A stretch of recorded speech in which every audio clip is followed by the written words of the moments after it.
मैंने कभी नहीं कहा कि हम रामायण पढ़ाएंगे, मैंने कभी नहीं कहा कि हम रामचरितमानस पढ़ाएंगे। हमने कहा हम श्री राम को पढ़ाएंगे। औरंगजेब को पढ़ें जो अपने बाप को सलाखों के पीछे डाल दे। अगर हम अपने बच्चों को उस जबान पे पाबंद होने के लिए ये जो श्री राम की लाइन है उस पे चलाना चाहते हैं तो इसमें हम क्या बुरा कर रहे हैं। इसको पढ़ें औरंगजेब को जो अपने सगे भाई दारा शिकोह की गर्दन उड़ा देता है इसलिए कि कहीं वो राजा ना बन जाए। कि है राम के वजूद पे हिंदुस्तान को नाज, पूरे हिंदुस्तान को नाज है। उसमें हिंदू मुस्लिम सिख ईसाई सब आ गए, तो पाकिस्तान भी आ गया जो जब तक अलग नहीं हुआ था। और मेरे आइडल, क्योंकि मैं हिंदुस्तानी हूँ, मैं भारतीय हूँ, तो मेरे आइडल श्री राम हूँ। जो रघुकुल रीत सदा चली आई, प्राण जाई पर वचन न जाई। तो मेरे मुख्यमंत्री भी उसी लाइन के ऊपर चल रहे हैं। कमिटमेंट, वादा किया है तो वादा पूरा होगा, ये है। तो ये हमारा डीएनए है। आपने धर्म बदल दिया, आपने पूजा पद्धति बदल दी, लेकिन आप अपने पुरखों को कैसे बदलेंगे? अरे इस्लाम में तो जबान की अहमियत है ना।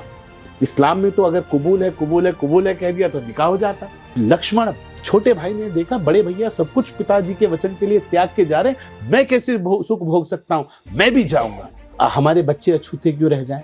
हमारे बच्चों को भी पढ़ना चाहिए। है राम के वजूद पे हिंदुस्तान को नाज, अहले नजर समझते हैं उनको इमाम हिंद। ये अल्लामा इकबाल ने एक शेर कहा और आजादी से पहले कहा। नमस्कार, फिर से आपका स्वागत है। और राही न्यूज पर आज खास हम चर्चा करने वाले कि एक बयान आ गया था सादाब शम्स जी का। उन्होंने कहा था कि मदरसों के अंदर भी हम रामायण और रामचरितमानस की जो शिक्षा है उसको बढ़ाएंगे। इसी तरह का कुछ वीडियो था, उस पर बहुत सारे कमेंट्स उठने लगे। खानपुर विधानसभा के विधायक हैं, उन्होंने भी एक बहुत बड़ा कमेंट दिया था। हमारे रुड़की के नैयर काजमी जी हैं, वो भी लिखते हैं कि अध्यक्ष जी आप अलग से स्कूल खोल लीजिए, अलग से मदरसे खोल लीजिए। तो बहुत बहुत स्वागत है सर आपका हमारे साथ में। बहुत धन्यवाद। अभी आपने एक विचार अपना प्रस्तुत कर दिया, विचार के बाद में इतना हंगामा हो गया कि आपके पास किस तरह के फोन कॉल्स आने लगे होंगे, मुझे लगता है आपके पास भी। मुझे लगता है कि इन फोन कॉल से डरते तो हम सच बात ना करते।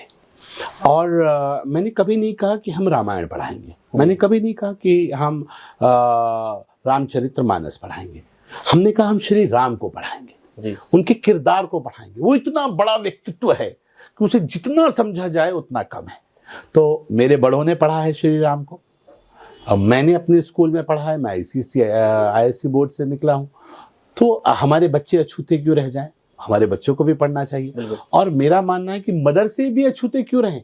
जब हम मॉडर्न मदरसे बना रहे हैं तो उन मॉडर्न मदरसों में हम NCERT का सिलेबस लागू करेंगे। उस NCERT के सिलेबस में हिंदी, इंग्लिश, मैथ, साइंस सब कुछ होगा ना।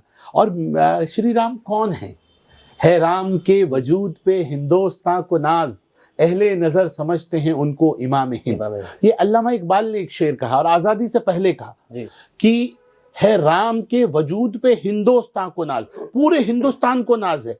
उसमें हिंदू मुस्लिम सिख ईसाई सब आ गए, तो पाकिस्तान भी आ गया जो जब तक अलग नहीं हुआ था। वो बांग्लादेश भी आ गया उसमें। तो सबको नाज है भगवान राम के उस किरदार पर। अहले नजर समझते हैं उनको इमाम हिंद। हमारी नजर के लोग उनको इमाम समझते हैं। इमाम उसको कहते हैं जिसको आप फॉलो करते हैं, जिसका आप अनुसरण करते हैं। और मैं कह रहा हूं ऐसे बेटे का कौन अनुसरण नहीं करेगा? वो किरदार जिसने अपने वालिद मोहतरम के पिता के एक वचन के लिए 20 सेकंड नहीं लगाई, पिता ने कहा भी नहीं, सिर्फ सुना कि पिता की इच्छा है, माता की इच्छा है, सौतेली माँ की इच्छा है, ये मारी राजपाट को। हम चले वनवास, रघुकुल रीत सदा चली आई, प्राण जाई पर वचन न जाए। ये सोच, ये विचार, मुझे लगता है इस विचार को नहीं पढ़ाएंगे तो किसे पढ़ाएंगे? ये सोच लक्ष्मण छोटे भाई ने देखा बड़े भैया सब कुछ पिताजी के वचन के लिए त्याग के जा रहे, मैं कैसे सुख भोग सकता हूं, मैं भी जाऊंगा। सब कुछ छोड़ दिया, भैया के पीछे पीछे छोटे भाई भी चलेंगे। कौन नहीं चाहेगा ऐसा भाई? कौन नहीं चाहेगा ऐसी पत्नी? राजकुमारी होने के बावजूद उन्होंने त्याग दिया सब कुछ। उन्होंने कहा मेरे पति जा रहे हैं, मैं उन पति के पीछे पीछे जाऊंगी, वो जिस हाल में रहेंगे मैं भी उसी हाल में रहूंगी। कौन नहीं चाहेगा ऐसा व्यक्तित्व? कौन नहीं चाहेगा ऐसा राजा जो सबके साथ न्याय करे? और कैसे, मतलब एक अपनी पत्नी की अस्मिता को बचाने के लिए कि एक महाबली रावण के रूप में माता सीता को ले जा लेते हैं और फिर वो देखते हैं कि किस तरह से उनके साथ लड़ना है। तो अब न सेना है न कुछ है, बिना सेना के अकेले लड़ने पहुंच गए इतने बड़े महाबली से, रावण से। नीयत साफ थी, बिल्कुल। तो इसलिए सेना भी बनी और रावण का अंत भी हुआ। तो ये बताता है, इस किरदार को नहीं पढ़ेंगे तो किसको पढ़ेंगे? इसको पढ़ें, औरंगजेब को, जो अपने सगे भाई दारा शिकोह की गर्दन उड़ा देता है इसलिए कि कहीं वो राजा ना बन जाए, कहीं वो बादशाह ना बन जाए। ये उस औरंगजेब को पढ़ें जो अपने बाप को सलाखों के पीछे डाल दे, जिसके आप कहते हो कि आप इनको अनुसरण करोगे, जो आक्रांता है, जो मुगल है, मुगल, अरे इस्लाम में तो ये कहा गया माँ के पैर तले जन्नत और बाप जन्नत का दरोगा, तो आपने दरोगा को सलाखों के पीछे डाल दिया। आप कह रहे हो कि हम औरंगजेब को मानेंगे, औरंगजेब को पढ़ेंगे।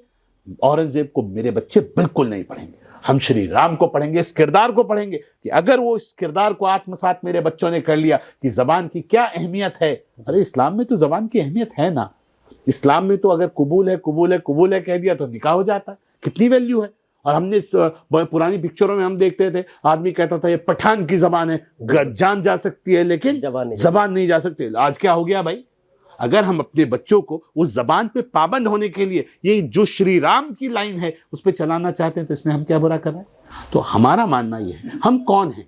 हम अरब नहीं हैं, हम अफगान नहीं हैं, हम मुगल नहीं हैं, हम मंगोल नहीं हैं। हमारे चेहरे देखो, आप देखेंगे अरब के चेहरे अलग हैं, जो मंगोल हैं उनके चेहरे अलग हैं, अफगानिस्तानियों के चेहरे अलग हैं, वो 6-6, 7-7 फीट के होते। हमारे चेहरे आम हिंदुस्तानी, आपके मेरे चेहरे में ज्यादा फर्क नहीं होगा।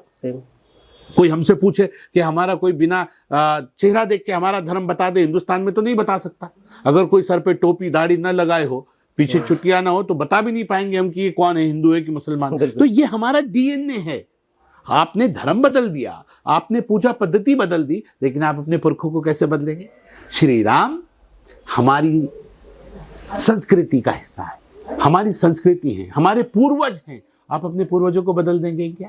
इसलिए हमने कहा, ये जो कहावत है कि हिंदू मुस्लिम सिख ईसाई आपस में भाई भाई, ये केवल क्या कहने में रह गया? नहीं, मुझे लगता है कि अब तो ऐसा ही लगने लगा कि सिर्फ जबान से लोग कहते हैं, उसे आत्मसात भी तो करना पड़ेगा। उसको फॉलो करेंगे तो जैसे आपके ऊपर एलिगेशन आ रहे बहुत सारे, उस तरह जाएंगे।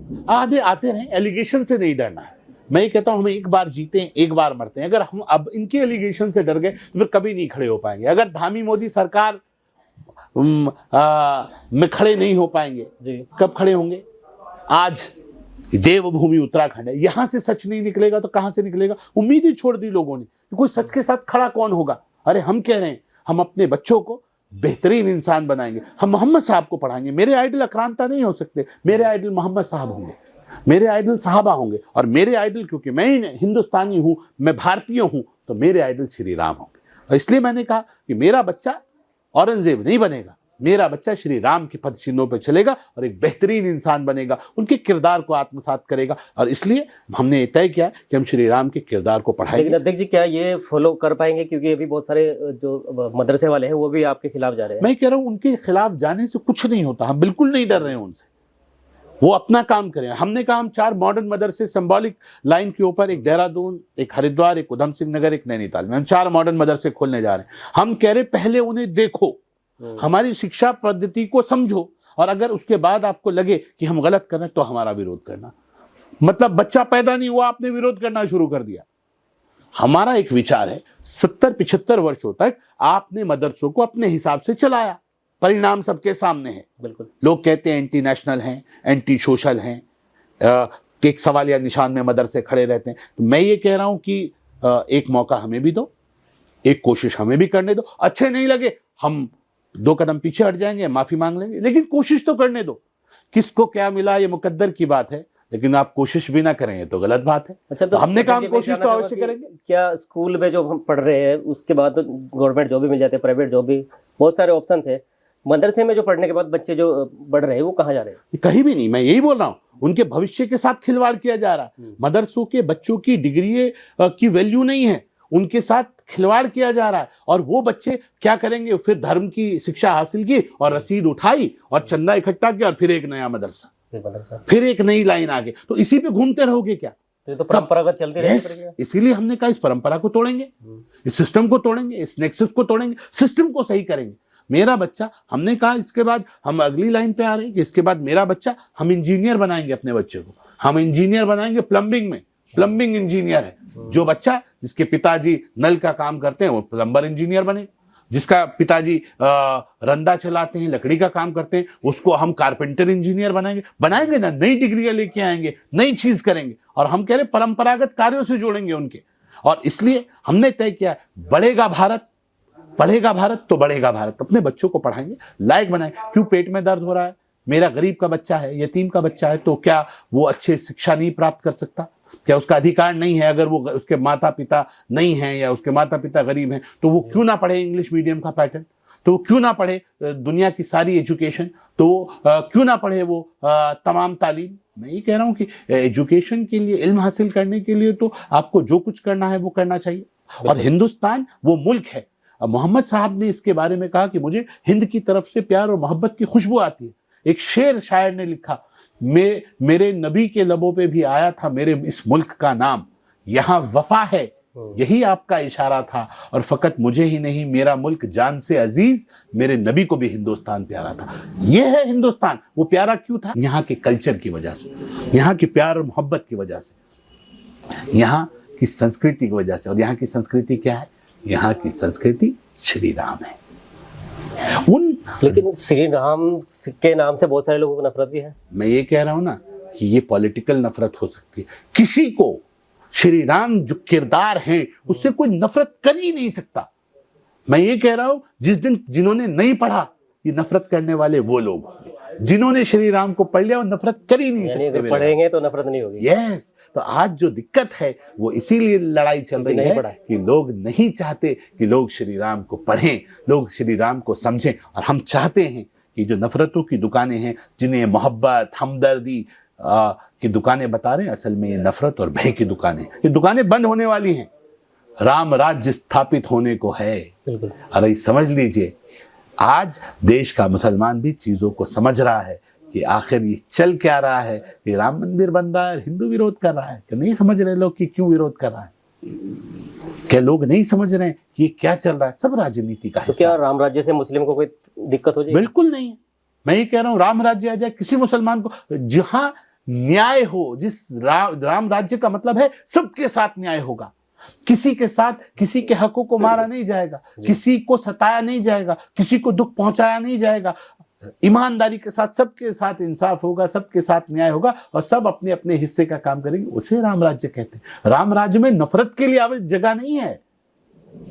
राम राज्य वो राजा थे कि अगर अपनी पत्नी को जनता के कहने के बाद उन्होंने उनको त्याग दिया या छोड़ दिया, तो उसके बाद वो कभी खुद पलंग पे नहीं सोए, अपने आप चटाई पे नीचे सोते थे कि मेरी सीता वहां कैसे सोती होंगी तो मैं भी नीचे सोऊंगा। ये है रामराज।